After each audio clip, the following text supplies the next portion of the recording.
the delegate process is kind of a mystery in some ways, okay?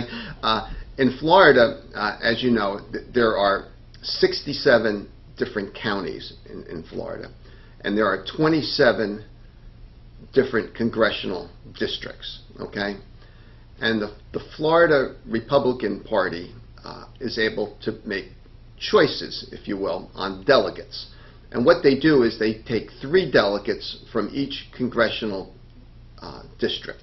Now, obviously, some of those congressional districts will go over different county lines. It could be obviously more than one county.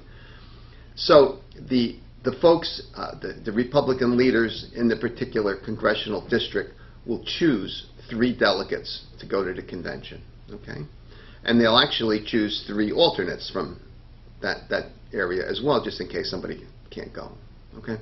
So that accounts for 3 times 27 different congressional districts, okay? And then the Republican Party of Florida chooses 15 delegates at large, okay, from all over. And finally, there are 3 delegates chosen in Florida who are not only with the Republican Party in Florida, but are also with the National Republican Party. They do work for both. And those 3 are obviously going to be delegates as well. Total being 99 from Florida. And the way the Florida decision-making has gone is that the delegates are supposed to be bound for the first 3 ballots at the convention. So if it was a contested convention, and it doesn't really look like it's going to be now, but if it was contested, the delegates would have to vote 3 times, 3 consecutive ballots for the winner of the primary here in Florida. Okay, that's how Florida Republican Party has set it up. And quite frankly, it's a pretty solid way of setting it up, because what they're really intending, from my point of view here, is to make sure that the delegates vote for the person who actually won the most votes and won the election here in the primary. In this case, of course, it would be Donald Trump. Now, it gets kind of interesting because not all states are like this. That they all have different ways of determining how long you're supposed to be bound and how many delegates there are per state. It varies. It obviously varies based on how many congressmen you have and how many voters there are in a state. So it varies from state to state. But in Florida, you're supposed to be bound for 3 consecutive ballots. The number of delegates that a state has is determined on the Democrat side a little bit differently. It's based on the number of voters that have voted in the past, and so you know it leans in the direction of bigger, more important states on the Democratic agenda. For example, New York and California and other states where there are more voters, there's more congressional districts, and Democrats have done well. You get actually more delegates, the way it works, in states where Democrats are doing well. And the same for the Republican Party. What both parties are trying to do here is really leverage themselves so that they can have the best case scenario in the states where they have more pop, more zip, you know, more say in what goes on. Okay, that's what they both do. And with the Democratic Party, they're also bound too. I mean, they're delegates, and they're bound to vote for the winner of that primary, for the most part. I think it would be very interesting at the convention if the leader of the anti-Trump movement tried to approach the Florida delegates, and he will. That's Steve Lonegan from New Jersey, who's probably now the head of the anti-Trump movement. If he approaches the delegates, or all the delegates, and says, basically, you should be voting your conscience, and your conscience is more important than what the state says in terms of being bound. Could he win that argument? I don't think so.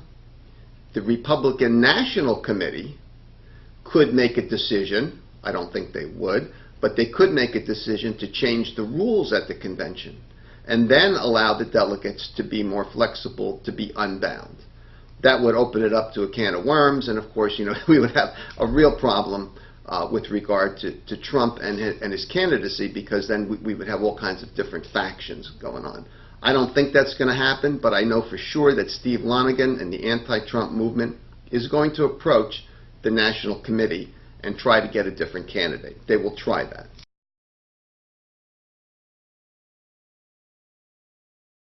The delegate process gives the state Republican Party and the state Democratic Party more clout.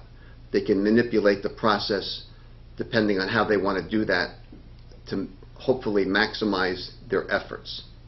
It gives a certain say to states that are more important to the Republicans or to the Democrats. Okay? So it's a process, and the party, if you will, wanting to have as much power as they can generate, has it set up in a way where they can retain or gain as much power as they want. Republicans, in what we've just talked about, and Democrats also, in even a little different way, they have superdelegates. There's about 712 or so superdelegates.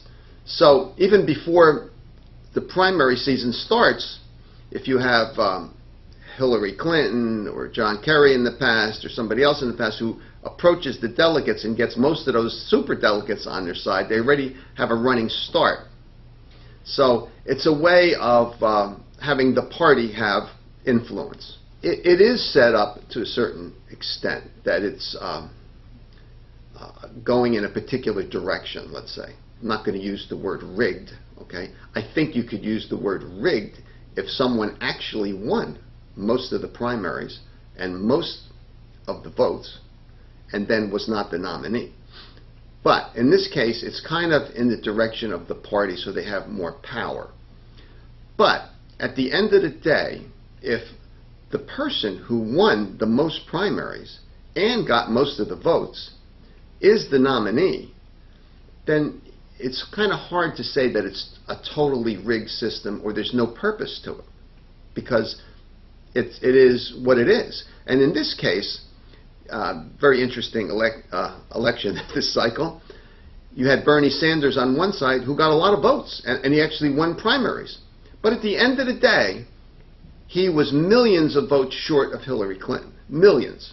And Hillary Clinton did win more primaries. And she's going to be the nominee.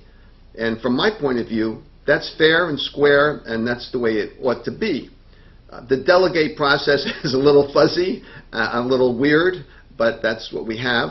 And on the Republican side, you have Donald Trump, who presented a very different personality. He's still presenting it.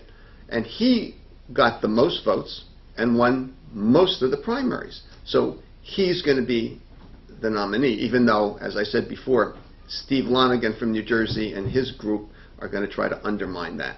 I think he's going to fail at that, because he's going to undermine a process that actually worked in a certain way. A person did compete against 17 others and did win the most votes in most primaries. So to say whether you like him or don't like him, he did win. And he has more than 1,237 delegates bound to him. So it would be undermining the process, I think, to deny him the nomination at this point. I think there are going to be different factions at the Republican convention on July 18th when it starts. Okay, I think there has to be a lot of animosity. There's a lot of hostility. There are a lot of Republicans who really don't like Donald Trump at all. Now, many of them aren't going to even be there. So Donald Trump will have the stage. It will be his convention. He will try to make it as seamless as possible and as united, as you say, as possible. But I think there's going to be an aura of discontent with him that's there at the convention. I think it will be there. And not just because there's differences from political point of view, but because of the person he is. A lot of people just find him abrasive and arrogant and much more than that. So I think that's going to be there. I think at the Democratic convention, which starts a week later on the 25th, I think that it's going to be probably more united. I don't think that Bernie Sanders and Elizabeth Warren and the progressive wing are going to stand up and try to make the party look bad. I don't think that's going to happen. I think that Bernie Sanders is agitated. He looks like he's agitated to me, really disappointed because he has an agenda. But I think if he pitches himself right, he could really have a voice in the future. But at the convention, to answer your question, I think the Democrats could present a much more united front against Donald Trump and what Donald Trump has said. Because even progressives agree with Hillary Clinton in terms of, all of this rhetoric that Trump has generated, building a wall, deporting 12 or 13 million people, kind of like bigoted or racist comments that they call up on Trump. All of this kind of stuff will bring the party united to a certain great extent at the Democratic side. I don't think the Republican side will be as fractured as some people might think it's going to be, because at the end of the day, Trump's personality and the way he markets himself is quite good. So he's probably going to, be able to get past like a lot of the issues and a lot of the conflicts. And he's pretty good at getting past a lot of stuff.